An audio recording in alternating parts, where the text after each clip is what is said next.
이 책의 큰 주제는 개인의 성장이다. 조금 먼저 삶을 살아가고 있는 인생의 선배로서 지금껏 경험하고 느껴온 바를 이제 막 자신의 운명을 만들어가기 시작한 젊은 친구들과 공유하고자 한다. 먼저 일과 직장 파트에서는 직장이라는 가장 현실적인 삶의 터전에서 겪는 문제들에 관한 경험을 나눌 것이다. 구글, 텐센트 등을 거치며 터득한 직장 생활의 핵심부터 일을 대하는 태도, 자신의 의견을 성공적으로 전달하는 구체적인 기술 등을 담았다. 투자와 경영 파트에서는 직장에서 한 걸음 더 나아가 경영과 투자에 관한 이야기를 해보고자 한다. 실리콘밸리 벤처 투자자로서 수많은 기업의 흥망성쇠를 지켜보았고 실제로 많은 투자 경험을 쌓았다. 이를 통해 얻게 된 상업의 본질에 관한 통찰과 투자 노하우, 레리 페이지, 워런 버핏 등 성공한 대가들의 에피소드도 함께 다뤘다. 창업을 꿈꾸거나 투자를 하고자 하는 친구들에게 특히 도움이 될 것이다. 마지막으로 인생과 식견 파트에서는 어쩌면 젊은 친구들에게 가장 와닿지 않겠지만 가장 하고 싶은 이야기인 인생을 바라보는 관점과 어떻게 하면 멋지고 근사한 인생을 살 수 있는지에 대한 생각을 나누고자 한다. 실리콘밸리에서 온 편지가 워낙 독립적인 시각을 강조한 칼럼이기 때문에 내가 문제를 생각하는 방식도 제한적일 수 있다. 이 책은 나의 부족함이 많이 담긴 책이다. 혹시 그런 점을 발견한다면 너그럽게 용서하고 고쳐주기를 바란다. 이 책을 통해 운명을 결정하는 요소들이 무엇인지 알고 좋은 운명을 만들어 나간 사람들의 사고방식을 이해한다면 편협한 사고와 행동에서 벗어나 더 나은 삶을 만들어 나갈 수 있을 것이다. 어떤 일을 하든 좋은 사고방식을 갖고 효과적으로 일하는 방법을 이해한다면 누구나 성공할 수 있다. 건승을 빈다. 우진. 안녕하세요. 낭낭서가입니다. 오늘의 책은 5월 9일 출판, 우진 지음, 이지수 옮김, 성장을 꿈꾸는 너에게입니다. 열심히 답이 아닐 때 읽는 책이라는 부제가 붙은 성장을 꿈꾸는 너에게 중 오늘은 인생과 식견 파트를 낭독합니다. 장자와 식견을 논하다. 실리콘밸리에서 온 편지에 동서고금의 현자들에 관한 칼럼을 연재했는데 장자는 그중 내가 가장 먼저 소개한 인물이자 내 인생의 정신적 지주이다. 이 장에서는 장자의 소요유와 추수에서 발견한 식견의 지혜를 나누고자 한다. 소요유는 특히 도입부가 인상적이다. 내용을 간단히 소개하자면 부캐의 크기가 몇 천리나 되는 곤이라는 물고기가 있었다고 한다. 곤이 새로 변하면 붕이 되는데 붕의 등은 몇 천리나 되고 힘차게 날아오르면 날개는 마치 하늘에 걸린 구름처럼 보인다고 한다. 괴이한 것들을 기록한 재해라는 책을 보면 붕이 남해로 날아갈 때 날개가 수면에 닿으면 삼천리의 파도를 일으키고 회오리바람과 함께 9만리 고공에 날아오르며 6개월이나 쉬지 않고 날 수 있다고 한다. 마오쩌둥은 자신의 시에 이 글귀를 2번이나 인용했다. 첫 번째 시는 염노교, 조와 문답으로 첫 구절에 곤붕이 날개를 펼치니 9만리였다 라고 썼고 또 다른 시는 그가 젊은 시절에 쓴 것으로 마오쩌둥 본인도 이 2 구절만 기억한다고 한다. 인생은 200년이고 수면의 삼천리 파도를 일으킬 수 있다고 스스로 믿는다. 내가 장자를 처음 읽었던 학창시절에는 이 부분을 읽고 나도 인생에서 뭔가 대단한 일을 해야겠다고 생각했었다. 그러나 요즘에 이 글을 다시 읽으면 작고 초라한 내 모습에 탄식하게 된다. 그동안 많은 일들을 겪으면서 세상에 나보다 뛰어난 사람들이 참 많다는 걸 깨달았고 나보다 앞서 있는 사람과 나의 격차가 얼마나 큰지도 알게 되었다.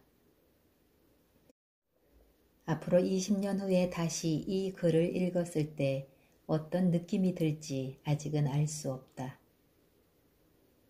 장자는 추수에서 식견의 중요성을 강조했다. 추수의 도입부에는 여러 줄기의 강물이 황하로 흘러들어가는 모습이 묘사되어 있다. 황하의 신 하백은 흐뭇해하며 자기가 세상의 훌륭함을 독차지했다고 기뻐한다. 하백이 물결을 타고 동쪽으로 내려가다가 북해에 이르렀는데 거기서 동쪽을 보니 물의 끝이 보이지 않았고 그는 얼굴을 돌려 북해의 신에게 한숨 쉬며 말한다. 옛말의 도에 대해 100번 들으면 저보다 나은 이가 없는 줄 안다고 하는 말이 나를 두고 하는 말이었구나. 큰 바다를 보고 한탄한다는 의미의 망양, 지탄이라는 성어도 바로 여기에서 유래한 것이다. 성공과 실패는 단순한 노력이 아니라 그 사람이 가진 식견의 높고 낮음에 따라 결정된다. 그리고 식견의 높고 낮음은 우리 주변의 환경에 따라 결정된다. 여름벌레에게는 얼음을 설명할 수 없고 편협한 지식인에게는 진정한 도의 세계를 설명해 줄 수 없다는 구절처럼 사람이 얼마나 멀리까지 갈 수 있느냐는 그 사람이 가진 식견에 달려있다. 우리가 흔히 훌륭한 스승 밑에서 훌륭한 제자가 나온다. 자기보다 유능한 사람과 어울려야 한다는 등의 말을 하는 것도 다 식견을 높이기 위해서이다. 20여 년 전 스스로 음성식별에 관한 국내 최고 전문가라고 자부하던 그때 일본에서 열린 국제 심포지엄에 참가한 적이 있었다. 나는 그곳에서 MIT, 카네기 멜론 대학교의 음성식별 수준을 보고 망양지탄을 느꼈다. 그래서 당시 누리고 있던 모든 것을 포기하고 29세의 나이에 존슨 홉킨스 대학교의 음성식별과 언어 처리 실험실을 찾아가 박사 과정을 밟기 시작했다. 그곳에서 나는 세계 최고의 전문가들을 만나고 국내에서는 볼 수 없었던 기술을 접하며 시야를 넓힐 수 있었다. 만약 그때의 경험이 없었다면 나는 여름벌레처럼 세상이 얼마나 넓고 큰 줄 모르고 살았을 것이다. 오늘날에는 교통과 통신 기술이 발달하면서 누구나 쉽게 식견을 높일 수 있게 되었다. 하지만 때로는 우리 마음속에 높게 쌓인 장벽이 식견을 가로막고 서 있기도 한다. 사람들이 열린 마음을 갖고 새로운 무언가를 받아들이는 것을 힘들어하는 까닭은 이미 자신의 성과와 환경에 만족하고 있거나 자신이 굉장히 대단한 사람이라고 믿고 있기 때문이다. 그러나 모든 일은 상대적인 것이다. 우리가 굉장히 크다고 생각하는 것도 더 큰 환경에 갖다 놓으면 보잘것없는 존재가 된다. 마찬가지로 소요유에는 시간의 길고 짧음도 상대적인 것이라고 나와 있다. 매미의 수명은 매우 짧지만 거북이의 수명은 매우 길다. 거북이는 500년을 봄으로 삼고 또 500년을 가을로 삼지만 이 또한 대춘같이 오래된 나무의 수명과 비교하면 짧다. 좋은 일을 해서 칭찬을 들으면 득이양양해서 마음껏 뽐내고 싶은 마음이 든다. 그러나 이 일을 한 시대에 놓고 비춰보면 정말 아무것도 아닌 일이라는 걸 깨닫게 된다. 마찬가지로 우리 삶을 역사라는 긴 강에 놓고 보면 정말 한순간에 불과하다. 사람들은 자신이 얼마나 바쁘고 얼마나 중요한 일을 하고 있는지 떠돌고 다니기를 좋아한다. 그러면서 늘 시간이 없다고 자랑스럽게 말한다. 하지만 가만히 생각해보면 정말 그럴까? 정말로 중요하다고 생각하는 일도 일단 내 기준에서 벗어나 생각해보면 해도 그만 안 해도 그만인 일이 될 수 있다. 2010년에 웨스트민스터 사원에 있는 뉴턴의 묘를 찾아갔었다. 그곳에는 뉴턴과 다인처럼 세상을 바꾼 여러 인물들이 묻혀 있었는데 사원 내부의 공간적인 제약 때문에 업적의 위대함과는 상관없이 모두가 작은 묘비에 안치되어 있었다. 그곳에 서 있노라니 역사의 긴 강 앞에서 우리가 얼마나 미미한 존재인지 새삼 느껴지며 감개가 무량했다. 선견 지명을 가지라는 말도 사실은 눈앞의 작은 일에 자만하지 말고 더 멀리 바라보라는 의미를 담고 있다. 하지만 그렇다고 무조건 크고 긴 것이 가장 좋은 것은 아니다. 더 크고 더 긴 것만 쫓다 보면 정작 아무것도 이루지 못한다. 크고 작은 것은 분명 다르지만 각자 적합하게 맞아 떨어지는 곳이 있다. 즉 어떻게 하면 적정한 정도를 찾아 서로 상부상조할 수 있게 하는지가 핵심이다. 나는 여가 시간이 생기거나 잘 풀리지 않는 문제가 생기면 장자를 꺼내 읽는다. 장자의 사고방식으로 생각하다 보면 내가 처한 문제에 대한 명쾌한 답을 얻을 수 있기 때문이다. 이 일이 잘 풀리지 않고 막막하다면 한 번쯤 장자를 깊이 읽어보기를 권한다. 독서의 의미.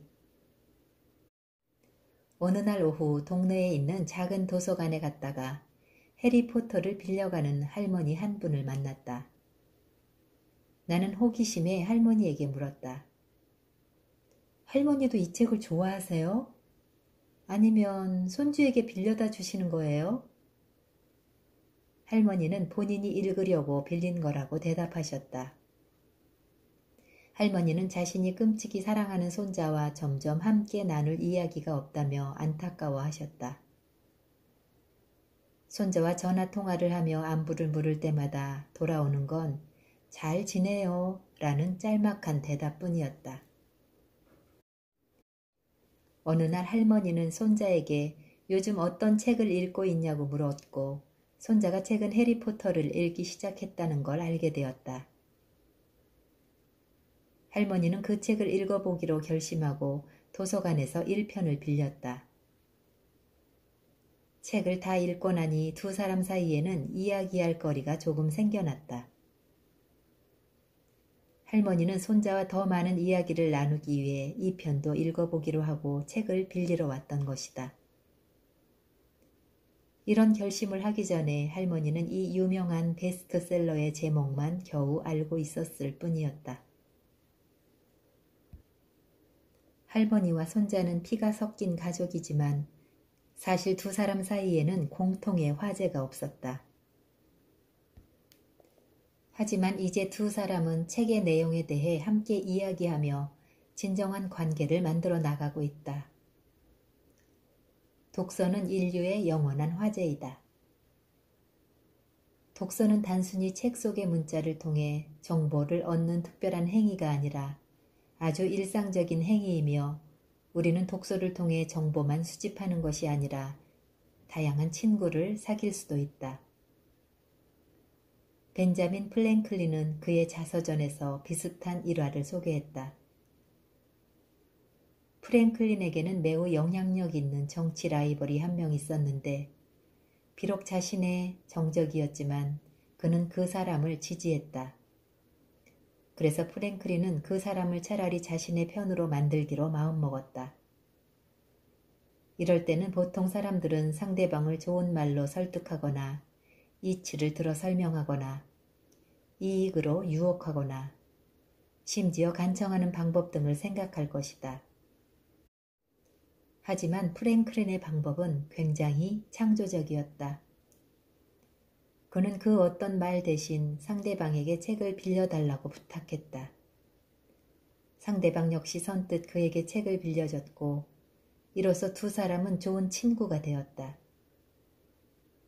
어떻게 책을 빌리는 방법이 통할 수 있었던 것일까? 같은 책을 읽음으로써 두 사람에게는 공통의 화제가 생겼기 때문이다.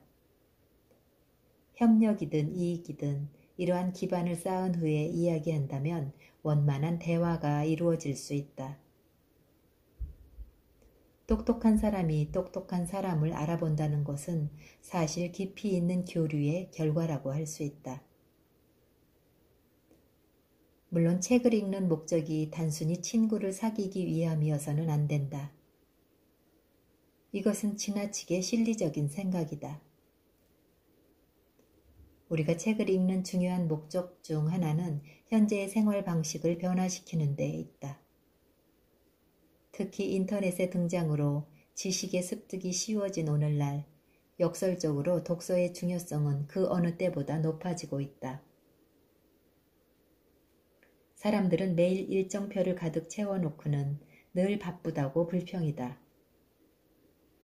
그러면서 정작 자신이 시간을 어디에 썼는지 잘 모른다. 점점 일의 효율을 높여줄 도구들이 많이 생겨남에도 불구하고 효율은 전혀 높아지지 않고 오히려 많은 사람들이 수면 부족과 불면에 시달린다. 메신저에 등록된 친구의 수는 점점 늘어나지만 마음을 터놓고 이야기할 수 있는 진짜 친구는 줄어들고 있다. 우리는 매일 수많은 영상과 소식들을 접하지만 그 내용들은 우리 삶에 어떤 영향도 주지 못하고 보름도 채 지나지 않아 머릿속에서 사라져버린다. 이러한 현상들이 나타나는 배경에는 두려움이 자리하고 있다. 사람들은 늘 무언가를 놓칠까 두려워한다. 어디에서 무엇을 하고 있든 중요한 정보든 기회이든 하나라도 놓칠세라 전전긍긍한다. 언제나 더 많은 즐거움을 찾고 더 많은 풍경을 보며 더 많은 음식을 맛보고 싶어한다. 소크라테스는 인생을 제대로 살피고 성찰하지 않는 사람은 살아갈 가치가 없다고 말했다. 그러면서 인생을 살피고 성찰하기 위해서는 삶의 여유가 필요하다고 강조했다. 오늘날 지식과 정보를 얻을 수 있는 방법은 매우 다양해졌지만 이러한 것들이 인생의 성찰을 도와주지는 않는다. 오히려 삶의 여유를 빼앗아 가만히 성찰하는 것을 어렵게 만든다. 그러나 독서라면 이야기가 달라진다. 종이로 된 책을 집중해서 읽기 위해서는 하고 있던 다른 일들은 모두 멈춰야 한다. 이렇게 다른 일들을 손에서 내려놓으면 비로소 인생의 성찰이 가능해진다. 그러므로 독서는 우리 인생을 성찰할 수 있게 해주는 좋은 방법 중 하나이다. 좋은 책은 자기 자신을 돌아보고 세상을 올바로 인식하게 해주며 풀리지 않을 것만 같은 문제를 해결해 주기도 한다. 다시 말해 책은 우리를 더 나은 사람으로 만든다. 내가 과학 연구자의 길로 들어서게 된 것도 어쩌면 두 권의 책 덕분이다. 어린 시절 아버지가 지구라는 과학책을 빌려온 적이 있었다. 그 책은 천문 지리에 관한 것이었는데 당시 나는 글자를 읽지 못했기 때문에 아버지가 내용을 설명해 주셨던 기억이 난다. 그때 처음으로 우주가 인간이 관찰할 수 있는 범위를 뛰어넘는 공간이라는 것을 알게 되었고 그 책 덕분에 이 세상에 대한 호기심과 무한한 상상의 공간을 갖게 되었다. 초등학교를 졸업할 무렵에는 조지 가모브의 1, 2, 3 그리고 무한을 읽고 수학에 더 흥미를 갖게 되었다. 그 전까지는 수학을 그저 교과서에 나오는 문제로만 접했을 뿐 체계를 이해하지는 못했다. 물론 당시에도 책의 내용을 완벽히 이해한 건 아니었다. 나중에 과학을 더 공부하고 나서 다시 책을 읽었을 때 비로소 모든 내용을 이해할 수 있었다. 가모브는 미국 국적을 가진 러시아 출신의 유명한 물리학자로 빅뱅 이론과 핵 합성 이론을 세상에 내놓았다. 비록 그를 직접 만나지는 못했지만 나는 책을 통해 그가 수학을 어떻게 이해하고 있는지 알 수 있었다. 오늘날은 지식 폭발의 시대이다. 서점에는 책이 너무 많아 고르기 힘들 정도이다. 어떤 사람은 책 한 권으로 자신의 사고방식과 태도, 나아가 인생의 변화가 일어나기를 바라기도 한다. 하지만 처음부터 명확한 목적을 가지고 읽을 책을 고르면 거대한 효과를 얻기 어려울 수도 있다. 수많은 자기계발서와 인스턴트식 책들이 특히 그렇다. 이런 책들은 제목이나 소개글만 봐도 마음이 움직이고 마치 이 책만 읽으면 환골탈태하여 새로운 인생을 살 수 있을 것 같은 생각이 든다. 하지만 결국 하나도 틀린 말이 없는 책의 내용이 사실은 완전히 무용하다는 것을 깨닫고 허망해진다. 책을 통해 얻고자 하는 목적과 별개로 독서는 그 자체가 하나의 생활 방식이 될 수 있다.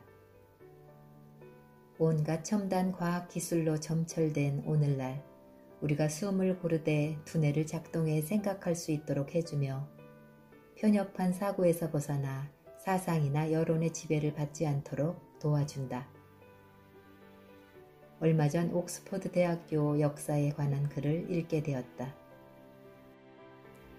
옥스퍼드 대학교에 성 에드먼드의 말이 적혀 있었는데 내게는 이 말이 독서의 의미에 대한 또 다른 해석으로 읽혔다. 영원히 살 것처럼 공부하고 내일 죽을 것처럼 살아라.